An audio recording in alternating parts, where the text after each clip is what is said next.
televisi ketika ucapan Firaun itu muncul, wajah Pak Jokowi itu tampak tersirat sangat gelap sekali, terkoneksi dengan kejahatan di masa lalu.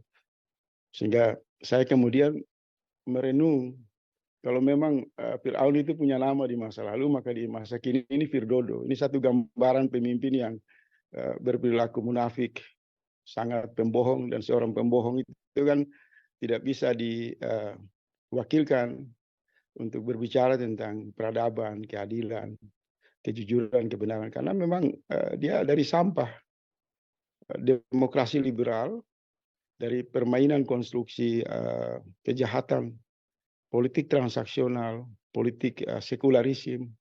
Dan kalau boleh saya katakan, sebenarnya seusai Presiden Jokowi berpidato itu mestinya ada inisiatif dari warga negara untuk melaporkan dia di kantor polisi.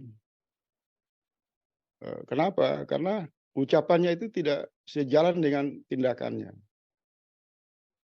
Dia berpidato mengatakan misal tentang moralitas, kejujuran. Dia tidak punya moral dan dia tidak punya kejujuran.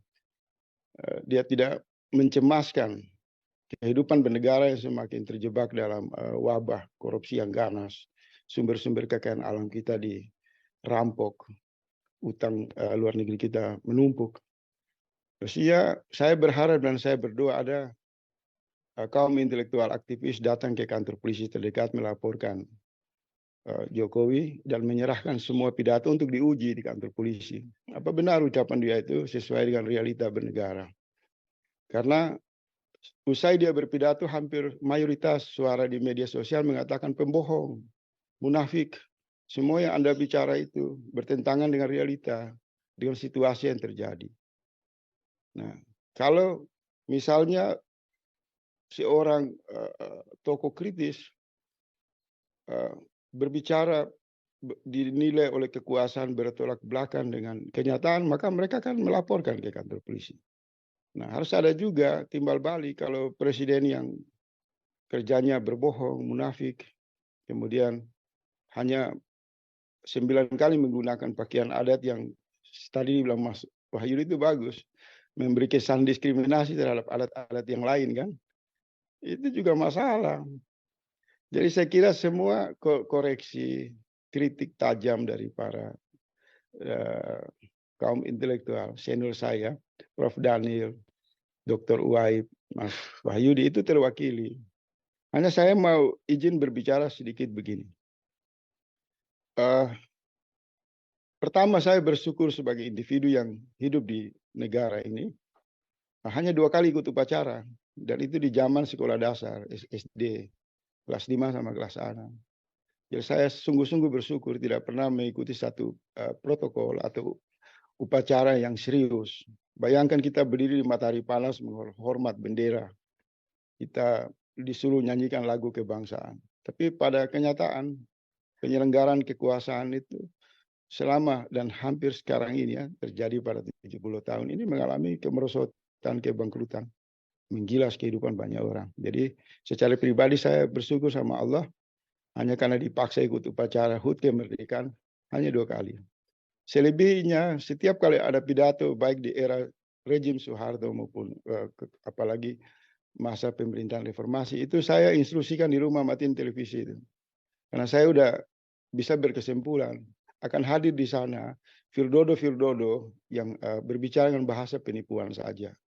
Kebohongan yang intinya hanya menghabiskan uang negara. Pertunjukan HUT kemerdekaan dari tahun ke tahun itu hanya untuk menghabiskan uang rakyat, hanya membuat rakyat terluka. Terlebih semua perangkat, semua fasilitas, semua kegiatan yang mereka lakukan itu sangat super mewah.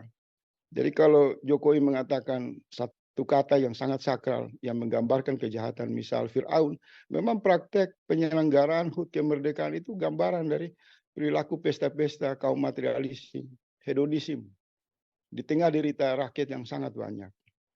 Dan dari tahun ke tahun kita melihat para penyelenggara negara, mereka tampil di televisi dengan pakaian-pakaian mewah, makanan-makanan enak, dengan seluruh dansa, pesta, oranya di hadapan rakyat yang sangat miskin. Jadi mau bicara peringatan kemerdekaan apa, mereka memperingati perbudakan dalam konteks kekuasaan negara yang semakin amburadul, semakin jahat kepada rakyat. Nah, ini bahasa rakyat, bahasa yang memang sebagai seorang kritikus harus bicara itu. Oleh sebab itu sering saya merenung, kita ini membuat satu negara yang membuat bangkrut sisi kemanusiaan kita. Karena dari sudut pemahaman dan keyakinan keislaman saya, Allah sangat meninggikan derajat individu manusia. Diposisikan sebagai pemimpin, khalifah di muka bumi. Diberikan alam semesta yang begitu luas dan kaya. Kemudian karena faktor manusia hidup bersosial, kemudian memilih konsensus bernegara, dan negara dan keyakinan keislaman kita itu menjadi kontraksi. Sebenarnya kalau ada satu sistem pendekatan politik untuk membubarkan negara melalui cara-cara yang damai, saya mendukung. Karena ini tidak dipertahankan lagi. Organisasi ini sudah dibajak oleh segelintir orang untuk memperkaya kehidupan mereka, memuluskan seluruh praktek mafia, praktek kejahatan korupsi, praktek penindasan dan penghinaan terhadap kehidupan manusia.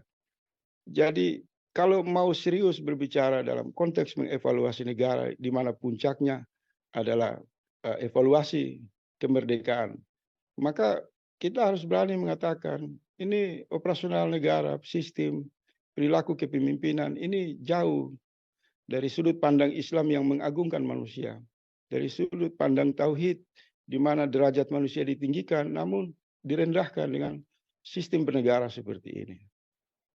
Jadi misal begini, kalau kita bicara prinsip kemerdekaan, kita tidak pernah merdeka.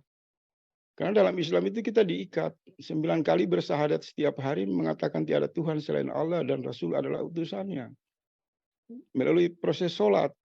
Dan kita terus menerus mengikuti seluruh anjuran Allah dan Rasul. Maka pengertian merdeka adalah mereka yang hidup dalam bimbingan ilahi. Nah, kalau merdeka dalam bimbingan negara, hari ini negara tidak membimbing rakyatnya untuk merdeka. Semua mereka hianati. Mereka membuat konsensus, kesepakatan, kejahatan politik untuk memperbudak kehidupan manusia. Jadi, setiap kali hadir acara kemerdekaan, peringatan kemerdekaan setiap tahun, saya pribadi itu tersobek-sobek melihat perilaku hedonisme yang ditampilkan para penyelenggara negara. Menunjukkan bahwa pengorbanan mayoritas umat Islam menghadirkan negara untuk memuliakan manusia, kemudian dibajak oleh pendekatan sekularisme, pendekatan liberalisme, penghambaan terhadap materialisme, maka upacara-upacara itu sebenarnya bagian dari ekspresi Fir'aun saja, ekspresi para orang-orang jahiliyah.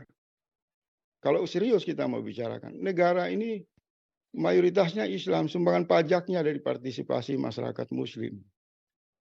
Mereka berkontribusi untuk kemerdekaan. Tapi saat puncak hari peringatan perenungan kemerdekaan sebagai satu kontemplasi nasional, kemudian Presiden tidak menunjukkan wajah keislamannya.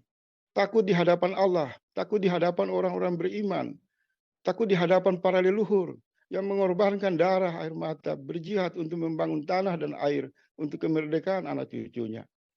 Jadi kalau dari dimensi tauhid, apa yang kita lihat di televisi tentang pertunjukan secara nasional dilakukan oleh Presiden Jokowi dan para pembantunya, ini jauh lebih biadab, jauh lebih bajingan dari Fir'aun. Mereka mengkhianati keyakinan, keimanan mayoritas umat Islam di Indonesia. Seolah-olah umat Islam tidak terkoneksi dalam bahasa-bahasa mereka, perilaku-perilaku mereka.